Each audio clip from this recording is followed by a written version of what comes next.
Panginoong Diyos, ang ating Panginoon, ang tagapagtanggol. Amin po ba? Let us declare, let us shout with everything we have that Jesus Christ is our Lord. Amen. Awitin po natin ang shout to the Lord.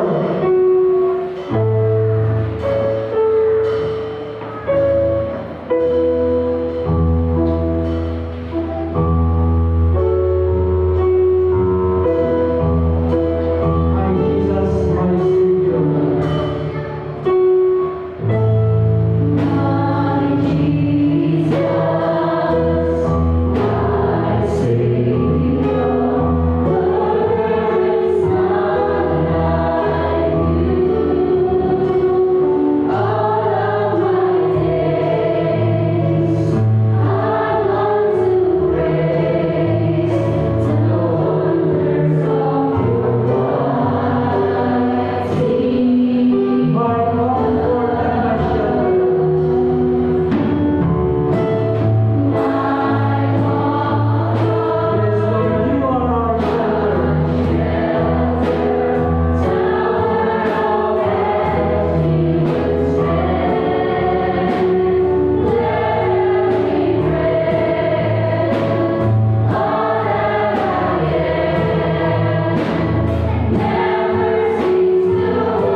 versikulo 10 hanggang 20. May Bible din po tayo sa likod sa mga gustong sumabay po sa akin para mas maunawaan natin.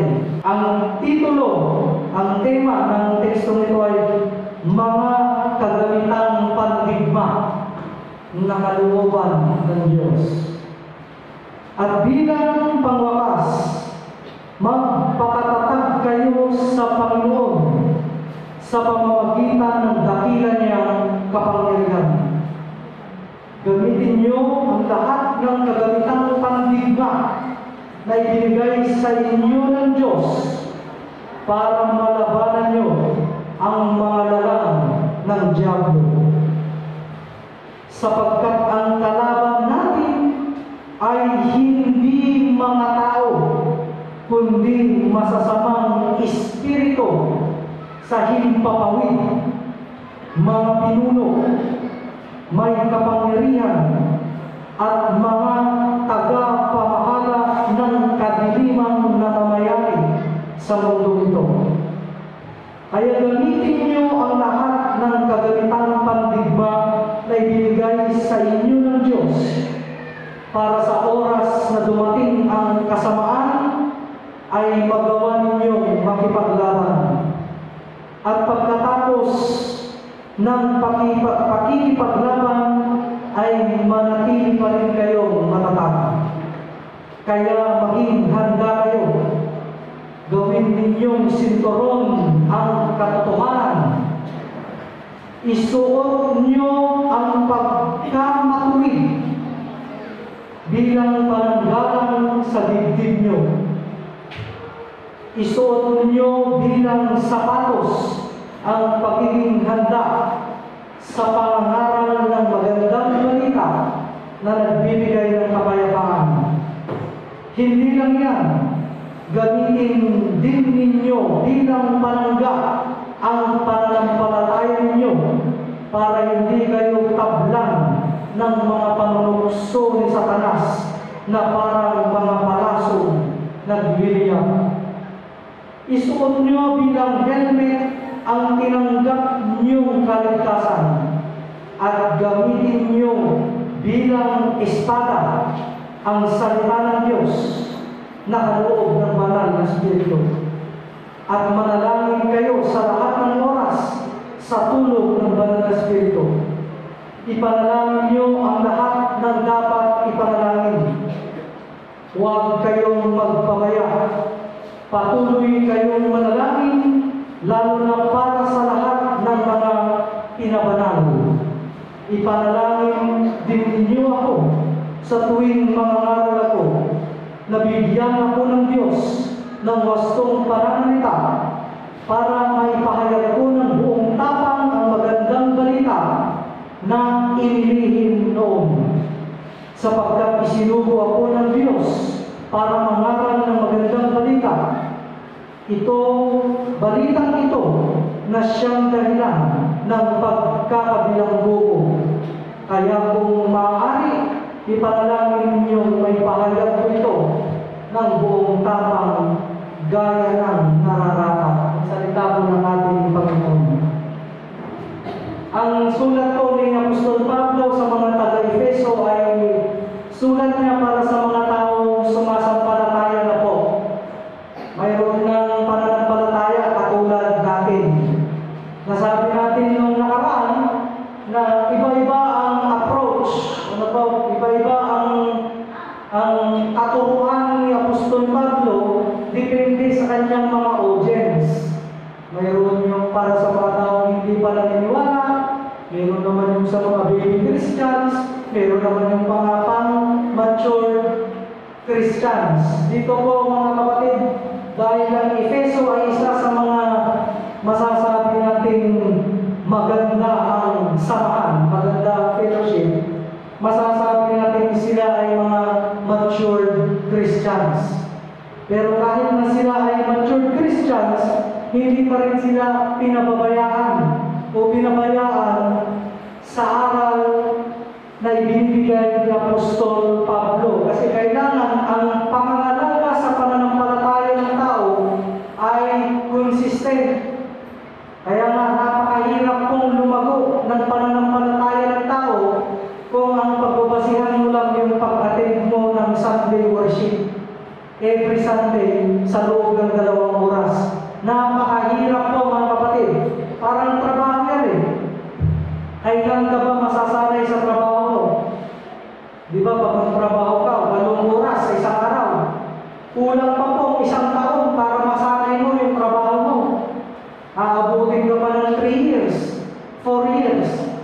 na nagbibigay ng 8 oras sa isang araw para ma-master o masanay mo yung sarili mo sa trabaho ginagawa mo. Ipapaano pa po mga kapatid, pagdating sa pananampalataya, kung hindi man tayo makapagbigay ng 8 oras sa isang araw, ay lampa. Kaya hindi porke ikaw ay matanda na, matagal ka na nagsisimba, ay matatawag ka ng matured Christian. Ano po?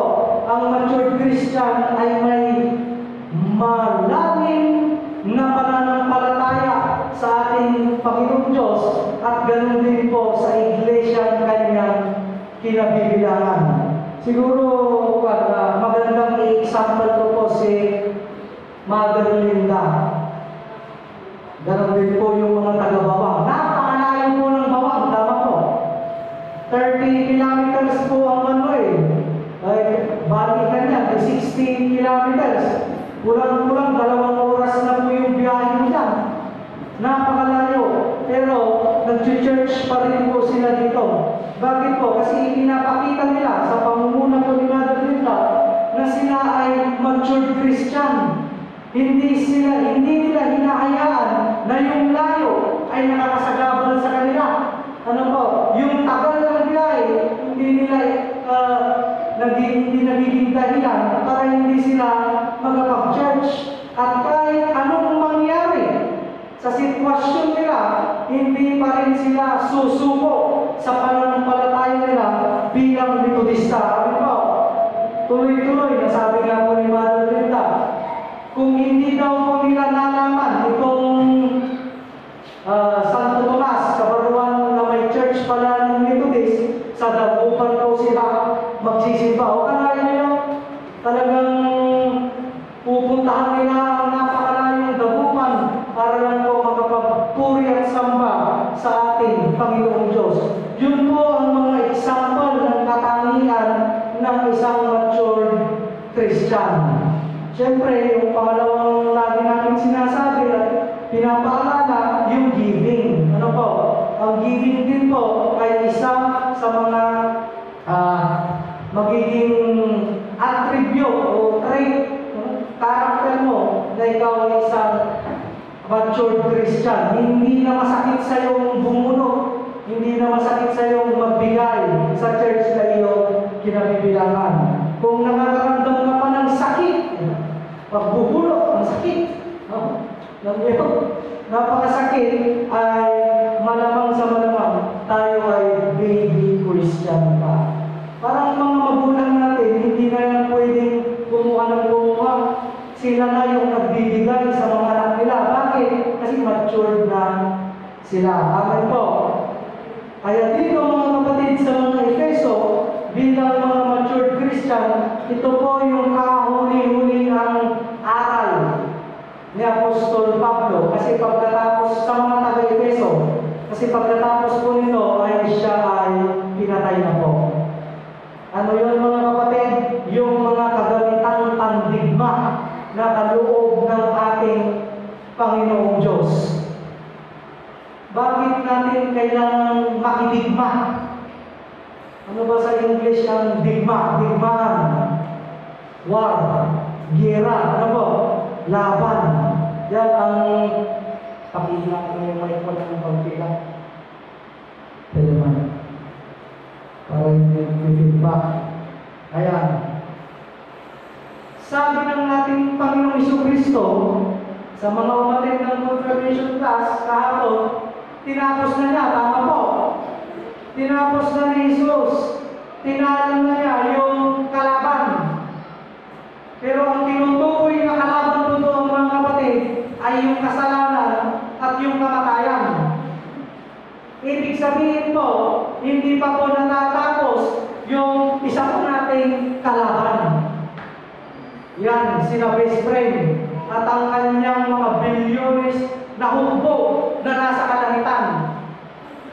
Dito po sa New Testament, si Apostol Pablo lang po yung nagbigay ng diin pagdating sa tunay na kalaban natin. Kasi ang war o yung digma na tinaharap natin, hindi po sa tao, hindi po yung kriminalidad na nangyayari, hindi po talaga sa droga, hindi talaga sa mga, ano ba yung mga NPA o yung mga terorista, hindi po. Ang kalaban na tinutukoy po niya o yung digmaan na tinutukoy niya, yung digmaan spiritual warfare. Alam po ninyo, bago kasi magsimula, o bago makagawa ng isang masama ang isang tao, kailangan niya munang matukso. Tama po?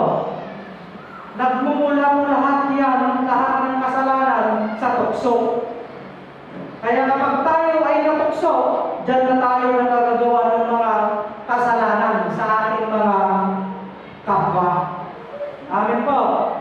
At itong tukso na ito, itong patuloy na sumisira sa buhay natin mga kapatid, ay puro bukbong spiritual. Hindi po natin nakikita yan mga kapatid. Hindi po natin yan basta-bastang napapansin. Parang ang nangyayari, automatic na lang siya mga kapatid. Ano po? Ang isa pang ginagawa ng mga bukbong ng kadiliman ay sinisira po ang kaisipan ng tao. Sinisira ang kaisipan ng tao. Finifeed po yung utak natin ng negativity. Ng negative. Kaya kung ikaw yung isang taong depressed, bukbong spiritual ng kadiliman po yung nagpapakain sa iyo ng mga negatibo. Nabubulag ka sa katotohanan. Nabubulag ka sa liwanag. Kahit sa pananampalataya mo, nabubulag ka. Bakit? Kasi inaatake ka ng mga emotional negativity. Puro negative. Ganyan ang mga kademonyohan po. Hindi naman nahawak ng itak ng demonyo tapos tatagayin ka eh. Hindi yan. Bawal sila sa ganun. Ang gagawin nila, lalaruin nila yung tao. Kaya gustong-gusto ng mga ganitong demonyo yung mga laging galit. Kasi pag ang isang tao laging galit, usually po, nawawalan sila ng control. Tama po. At pag nawalan sila ng control, doon gagalaw yung espiritu sa kanya. Doon niya tutoksoin. Saktan mo, gano'n. Kunin mo ito, batuin mo, sasakin mo. Ano pa po? Pag ikaw ay nalasing, siyempre, hindi mo naman na-control, doon ka rin tutoksoin. I-feed ka ng demonyo ng kung ano-anong kaisipan. Ano pa po? Kaya lahat ng sobra mga kapatid, hindi talaga maganda, masama. Hindi po masamang uminom. Hindi po masamang uminom. Tapos si Ubis po pala nanonood. Pero ang masama, pag sumubra ka, kasi pag sumubra ka, lasing ka na. Hindi rin po masama mga kapatid na ikaw ay kahit pa paano magkaroon ng bisyo. Pero pag yung bisyo mo, nasubrahan na, yun na lang palagi ang takbo ng isip mo, doon na po yan nagiging masama. Yan ang iba't ibang atake mga kapatid ng mga demonyo sa buhay natin. Kahit yung mga pagsiselfone. O di ba, pagka nagsiselfone kayo, TikTok, ay paulit-ulit ko lang browse yung chat yung dalawa. Nung isang taon pa, pero dahil mga binabalik-balikan nyo pa rin. Tapos, yung focus mo, napunta na sa pagsiselfone, magpapatulong sa iyo yung magulang mo, ikaw pa yung galit. Anong ibig sabihin nun? Kasi, tinukso ka na ng demonyo na mag-focus sa cellphone. Tinukso ka na ng demonyo na mag-focus sa mga walang kwentang bagay para makagawa ka ng kasalanan. Amin po mga kapatid. Ganon din po yung mga pakikipagrelasyon sa murang edad, yung mga kabataan. Sabi, mag-aaral ka muna, mag-focus ka muna sa studies mo. Pero, alam po ng demonyo yan. Gagawa ng paraan yan. Tutuksoin ka yan. Hindi. Yung dumi yung mga barkada mo. May jowa. Maganda, sige. Hanggang mamaya, yung pakikipagrelasyon mo, nadamay na yung pag-aaral mo. Exam nyo kinabukasan, nag-break kayo kinagabihan, makakalibilo ka pa. Wala na. Pag di ka nakalibyo, mamaya, depressed ka na, bagsak ka pa, feeling mo, pinagdamutan ka na ng langit at lupa, sisisihin mo na si Lord, di nagsaksid yung demonyo. Ano po, ang paborito ng mga demonyo, yung mga Kristiyano. Yung mga demonyo, wala nang pakialam yan sa mga hindi Kristiyano, kasi automatic sa kanila na yan. Pero yung mga Kristiyano, gusto nilang bawasan po yung mga pagtitipon natin. Gusto ng demonyo, pumunti na lang tayo, mawalan ng time. Ano po, gusto ng ng demonyo, saksakan tayo ng negative. Gusto niya, magkaroon ka ng galit sa membro na ito. Magkaroon ka ng galit sa pastor nyo. Magkaroon ka ng galit sa ganito, sa ganyan, para mamaya, sasabihin mo na, ay, ayaw ko nang magsimba dyan. Hindi naman maganda yung ugali nila. Ano po? So, demonyo ang nag-feed ng ganong klaseng informasyon sa utak natin. Ang ganda nga, kasi dito mga kapatid, ay sinabi ni Apostol Pablo na mayroon ding mga ranggo yung mga demonyo. Ano yung mga una yung sabi na nito? Yung mga masasamang espiritu sa himpapawid. Una po yun. Saan po ang himpapawid? Saan ang mga ang himpapawid? Ayan, yung atmosphere po natin. O pag tumingala ka, nanalangin ka, sino unang lilingon sa'yo pababa? Akala mo siguro kasi yung demonyo nandiyan lang sa tabi. Hindi. Nasa himpapawid. Anghel din po sila, nakakalipan. Yan, ang una nating kalaban. Sila yung may pinakamababang ranggo sa lupon ng mga kademonyuhan. O kahit mababa yung ranggo nila, dahil nakakalipad-lipad sila, kaya kanilang sundan kahit saan ka pa pumunta. At hindi ka nila titigilan tuksoin 24/7. Marami po sila. Sabi ko kung may guardian angel ka, may guardian devil ka rin. Ha? Pangalawa, siyempre mga kapatid, itong mga mabababaran ko sa himpapawid, meron po silang pinuno. Yung sinabi rin dito, masasamang espiritu sa himpapawid, mga pinuno, o yun ang susunod po. Pangalawa, ito yung leaders ng mga demonyo sa himpapawid. Yan, napakarami. Hindi ibig sabihin, mas malakas naman sila kaysa sa mga himpapawid. Kung sa simpleng tukso, hindi natin malabanan, abay, araw-araw na lang ng buhay mo, lagi kang tutokso, laging negative ang nasa isip mo. Umaga pa lang, bad trip ka na. Sino po yung gano'n sa inyo? Umaga pa lang, naiinis na. Hindi mo naman alam kung ano yung kinaiinisan. Kakain na lang, naiinis pa. Meron bang gano'n sa inyo? Gigisingin na lang dahil alas 10 na. Magagalit pa. Ano? Ano kaya ang nangyayari mga kapatid? At sa mga pinuno na ito mga kapatid, meron ulit mas mataas. Sabi ko nito, yung may kapangyarihan. May power. Kung babasahin niyo yung prophet, book of Daniel mga kapatid, meron doon yung panalangin niya, yung anghel na pinadala ng Panginoon para sagutin yung panalangin ni Propeta Daniel, hinarangan ng demonyo na kung tawagin ay Prince of Persia. Kala mo yun? Yung panalangin pala natin pwedeng harangin ng demonyo. Kaya minsan, pag may pinapanalangin ka, hindi natutukan kasi hinarangan ng prinsipe, prince class na demon. Kung paano ko nakawala yung prinsipe ay yung anghel na yun sa pagkakakulong ng prinsipe ng demonyo, dumating po si Archangel Michael. Mababasa po niyo sa book of Daniel. Ang ganda, no? Mayroon pa ng ganun mga pangyayari. So, naglaban ulit si Michael tsaka yung Prince of Persia na yun. Tapos yung angel na yun, nakapunta na kay Daniel at sinabi niya kung bakit inabot ng 3 weeks bago masagot yung panalangin ni Daniel. Si Daniel po ay propeta. Pagka propeta ka, isang sabi mo lang, tutugon ka agad ng Panginoong Diyos dyan. Ganun ang special relationship po ng mga propeta. At mga kapatid, at ang panghuli ay mga tagapamahala ng kadilimang namamayani sa mundo ito. Ano yung ibig sabihin ng namamayani? Namamayani. Namamayani. Napagalaman ng Tagalog. Tagapamahala ng kadilimang namamayani sa mundong ito. Yung nag-i-stay, parang gano'n ano? Nananahan, nananatili.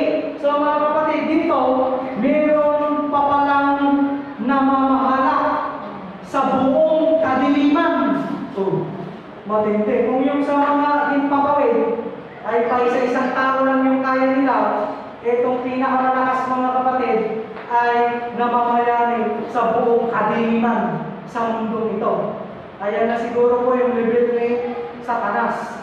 Kasi si Satanas po, napakalakas po na kaibigan niya, best friend niya. Diba? Ayan, napakalakas, napakarami niyang pwedeng gawing paninira. Okay po. Kaya yan ang tatandaan natin. Ipasok natin sa isip natin.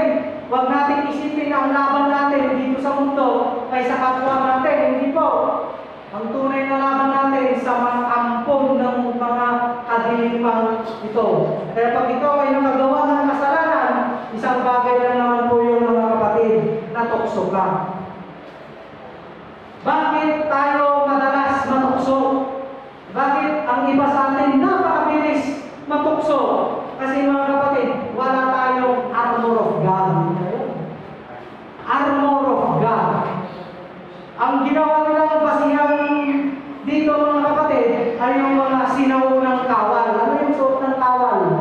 Mayroong helmet. Mayroon yung dito, breastplate yung tawag nila. Tapos may sinturon, may boots. Kasi yung suot nila doon parang palday. Diba? Palda na bakal. Tapos may shield, tanongga. Tapos may espada. O, na-imagine nyo na. Yung mga kawal. O, yan ang pagka-gamit ni Apostol Pablo. So, tulad ng isang kawal o mandirigma noong unang panahon, kailangan meron din tayong armor. Yun na yun. Kasuotan, panlaban. Ano ba? Meron tayong helmet. Meron tayong breastplate. Yung dito yun sa katawan. Ngayon, bulletproof na yung tawag. Tapos mayroon tayong bota, may shield at may espada. Ano ang ibig sabihin nito mga kapatid? Una dito, gawin ninyong sinturon ng katotohanan. Truth. Ano ba yung katotohanan ng mga kapatid? Meron belt. Ang katotohanan, lahat po ng kapangyarihan, otoridad sa langit at sa lupa, binigay na po kay Jesucristo. Kaya ang katotohanan mga kapatid, mayroong kapangyarihan sa paggamit mo kay Jesus Christ. Amen po. Kaya kapag tayo minsan nananalangin in the name of Jesus Christ, pag tayo ay nagka-cast out ng mga nasaniban sa pangalan ni Jesucristo. Kung ikaw ay may sakit, sa pangalan ni Jesucristo. Kasi yun po ang katotohanan. Kaya tatandaan natin, lagi po natin gagamitin ng buong pananampalataya ang pangalan ni Jesucristo kasi nandyan ang kapangyarihan na kinakatakutan ng lahat ng kadimunuhan. Ano po? Yan ang katotohanan. Tatandaan po natin yun. Sinturon ng katotohanan. Pangalawa, yung breastplate natin, parang galang sa dibdib. Shield sa dibdib natin, pagkamatuwid. Righteousness. Gagawin mo yung tama. Kung ikaw ay alam mo nasa tama, ano yung sabi nila, kung may katwiran, ipaglaban mo. Kung nasa katwiran ka, kasi tama yung ginagawa mo, abay lumaban ka, ipaglaban mo. Kasi kung nasa katwiran ka mga kapatid, tapos ayaw mong ipaglaban, alam niyo po ang mangyayari doon? Alam po ni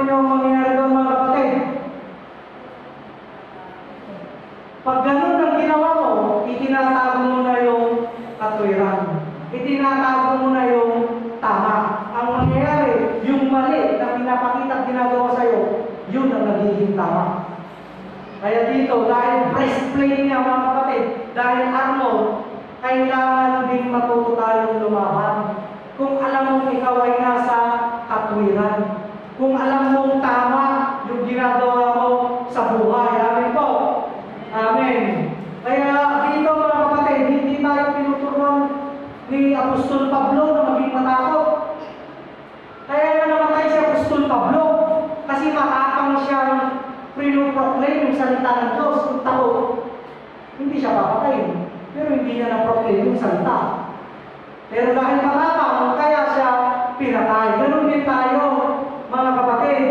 Kaya yung pagkalis natin ng bubong doon sa kabila, maraming takot. Bakit takot? Takot kasi sa mga gagawin, sa mga mangyayari. Pero hindi yan, nasa katwiran tayo, taliro ba yung building? Sa atin yun, tapos gagawin natin children home, para kay Lord. Bakit ka matatakot pag gagawa ka ng isang bagay na para sa Panginoon Diyos? Amin po. Kung papatayin ka, di papatayin ka. Problema mo po kayo. Diyos naman ang may hawak sa buhay mo. Amin po. Yan ang sinasabi natin.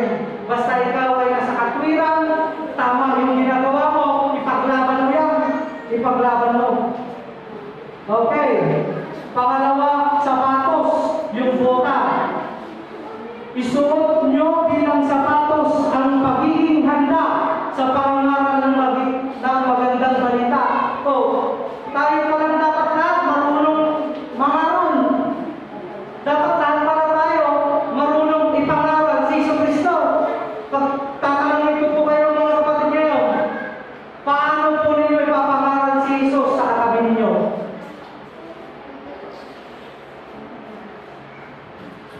Pagka hindi natin alam na ipangaral, ibig sabihin, halos wala pa po tayong kaalaman talaga pagdating sa ating Panginoong Hesus.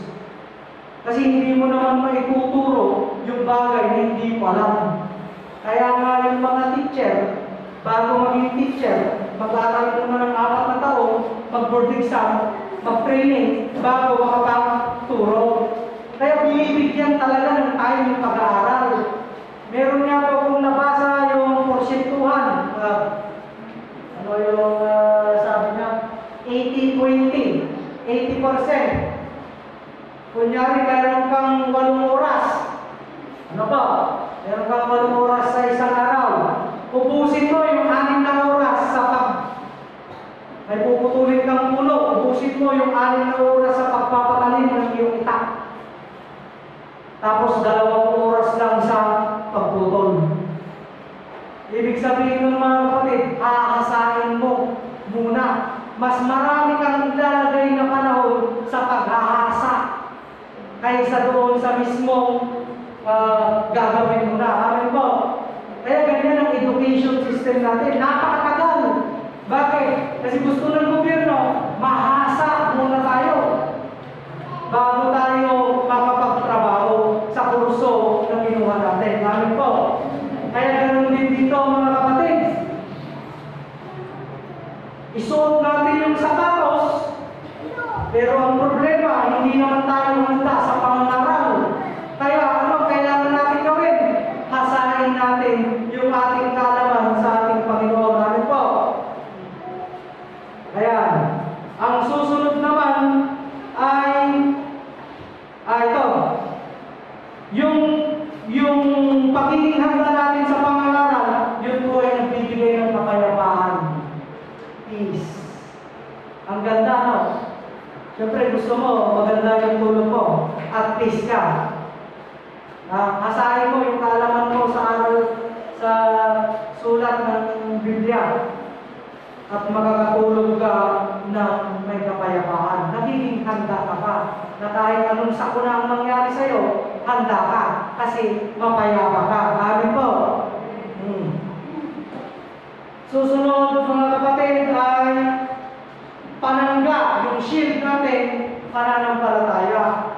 Yun ang unang laging tinitira ng kalaban. Kasi pag ikaw ay inaatake, sasangga ka, hindi ka rin naman naatake, diba? Pag ikaw ay iitakin, yung shield mo, ipangaharap mo, yung shield na tinutukoy dito, pananampalataya. Pag ang pananampalataya mo, marupok.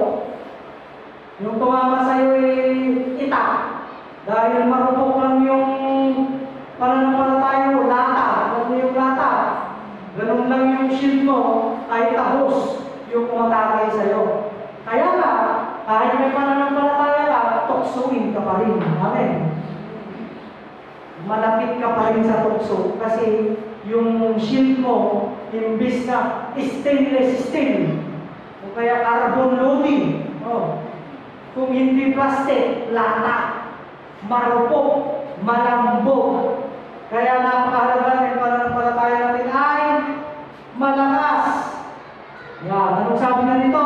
Para hindi kayo tablag ng mga panunukso ni Satanas na parang mga palasong nagliliyab. Ano yung palasong nagliliyab? Pana. So yung atake pala ni Satanas natin, nag-aapoy, nagliliyab, tapos iyaharap mo, lata na pananampalataya. Ay, sunog ka, girl. Sunog ka. O kaya plastic, lusaw yan. Wala ka naman ang sa tukso ni Satanas. Pag gano'n ang klase ng iyong pananampalataya. Amin po. Gusto niyo ng example kung ano ang pananampalataya ang mahina? Siyempre, sisimulan natin sa pinaka-umpisa. Ito yung walang tayo magbasa ng Biblia. Pag sinabi kong basa, hindi yung bumuklap ng Biblia, ginanong, tapos kung ano yung verse na tumutok, yun ay babasahin na, hindi po. Pag sinabi mong Biblia, cover to cover. Cover to cover. From page 1 hanggang matapos. Yun ang pagbabasa ng Biblia. Hindi random. Kasi ang random na pagbabasa ng verse, kadalasan, hindi mo nakukuha yung talagang ibig sabihin niya. Amen. Yan. Kaya pag ikaw yung taong gano'n, talagang hindi nagbabasa, siyempre wala ka rin kaalaman sa pananampalataya. Alam mo lang yung naririnig mo na sinasabi ni Pastor, yung naririnig mo sa iba, o kung ano-ano pa, hanggang doon na lang. Ano pa mga kapatid ang mahina ang pananampalataya? Masyado kang nakafocus sa mga ginagawa mo sa buhay. Pag usapin Panginoon, wala kang time. Bukas na lang. Hindi, busy kasi ako eh. Ang mga taong walang time kay Lord, lata yung pananampalataya yan. Lata. Madaling mayupi. Kaya pagdating ng sakuna, pagdating ng dilubyo, ng problema sa buhay mo, ang bilis mo magtampo kay Lord. Nagsaksi ulit si Kristo sa buhay mo. Amen. Tignan mo na lang kung ilang oras ang isang araw mo. Ilang oras ang isang araw mo? 24 hours. Kung gusto nyo mag-eksakto, 23 hours, 56 minutes, 4 seconds. O 24 hours. Patignan mo na lang kung ilang oras ang nilalaan mo para mapatatag mo yung pananampalataya mo. Tignan mo na lang. Pagka 10 minutes, wala pa. Tignan mo na lang. Tapos ang atake ng demonyo sa'yo, 24/7. Lugi ka. Lugi ka talaga mga kapatid. Okay po? So yan. Ano pa? Isuot niyong helmet ang tinanggap ninyong kaligtasan. Kaya dapat sa isip mo lagi mong sasabihin, ligtas ka na. Kasi tinapos naman ni Jesus. Namatay na siya para sa'yo. Anong ibig sabihin mga kapatid nun? You are under God's power in Jesus' name. Amen. You have the blood of Jesus Christ sa buhay mo. You have the Holy Spirit in your life. Kaya wag na magpumalisin yung katotohanan, you are saved by our Lord and Savior Jesus Christ. Alam niyo kasi kung bakit? Pag yun nakakalimutan mo, feeling ko hindi pa eh. Feeling ko marami pa akong dapat gawin sa mundo eh. Nagkakaroon ka ng duda.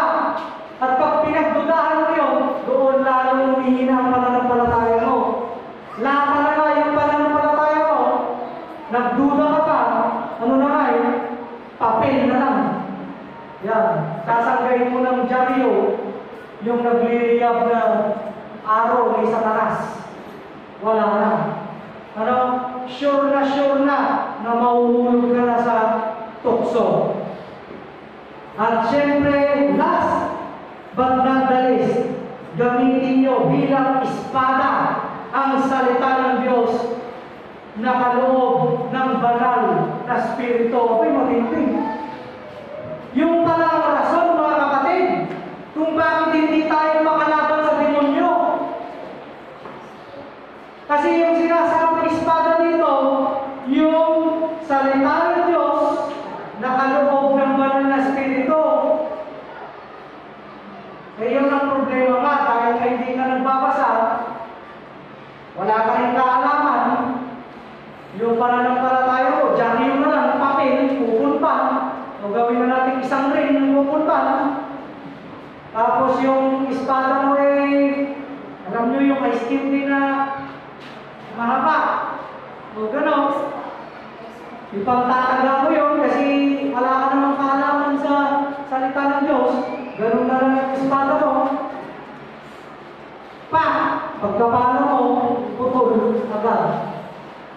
Yan. Ngayon, nalalaman natin, nakikita natin kung bakit marupok pa rin tayo bilang mga Kristiyano. Matured Christian na to, yung sinasabihan ni Apostol Pablo dito, paano kung baby ka pa rin? Pag baby Christian ka, ang nananaig kasi sa'yo, emosyon mo. Kaya gusto mo yung sa worship, gusto mo yung nakifeel mo yung blessing. Pag hindi mo na-feel yung blessing, hindi mo na-feel yung oriente, feeling mo hindi ka na-worship. Ano pa? Gusto mo yung ganito, kasi feel mo exciting, pasya-pasyal na fellowship, akit ng kampo, excited ka sa mga ganun. Ano po? Pero pag confirmation class, pinigigil pa yung sarili kumising.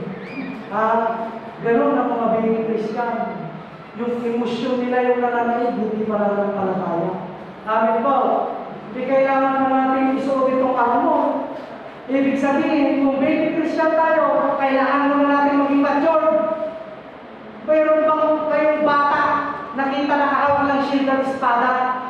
Wala, di ba? Hindi naman kayang buhatin yung armor na yun ng isang bata, ng isang baby. Matured lang po pwedeng magbuhat nun. Kung baby Christian ka ngayon, kailangan mo muna mag-mature. Tapos pag matured ka na, kailangan mo isuot yung armor. Pag nasuot mo na yung armor, kailangan mo rin lumaban. Kung baby Christian ka pa rin ngayon, kailan ka pa matututong lumaban sa mga kadimonyohan. Amen po. Amen. Sa tinagal-tagal ng iglesia natin dito, mga kapatid, 12 years na yata. 12 years, 2009, 2021. Abay, sana naman, wala na tayo sa pagiging baby Christian. Amen po. So, mga pakakatandaan po natin, lahat naman ito nagsisimula po sa pag-aaral ng Biblia. Kaya sa umpisa pa lamang, pag nakarinig ka, mag-confirmation tayo, mag-Bible study tayo, pero ayaw mo, isa lang pong ibig sabihin nun, binulag na po sa Satanas ang katotohanan. Yun po yung sa 2 Corinthians chapter 4 verse 4. Kung hindi ako nagkakamali, pangalawang Korinto 4:4. Binulag na ng Diyos ng mundong ito, sabi niya, si Satanas yun. Binulag na niya sa liwanag sa katotohanan para hindi na nila makita ang gloria ng Panginoong Jesus. Sa ngalan naman ng Anak at ng Banal na Espiritu. Amen. Panginoong Diyos, siyang pinakapangyarihan sa lahat, at ang lahat ng otoridad ay napasanggagan sa pangalan ng Jesus. Hindi po tanggapin ang handog ng pananampalataya ng bawat isa. At ito po ay magamit sa pagpapalawi pa ng pananampalataya at sa pag-grow po ng church message na ito. Nang sa gayoy maging daluyan po ng inyong pagpapala para sa komunidad na ito. Sa pangalan ni Jesus, ito pong aming pasasalamat. Amen. Kanina mga kapatid ay dineclare natin ng ating Panginoong Jesucristo, ang ating Panginoon na tagapagtanggol. Amen po. Sa pagkakataon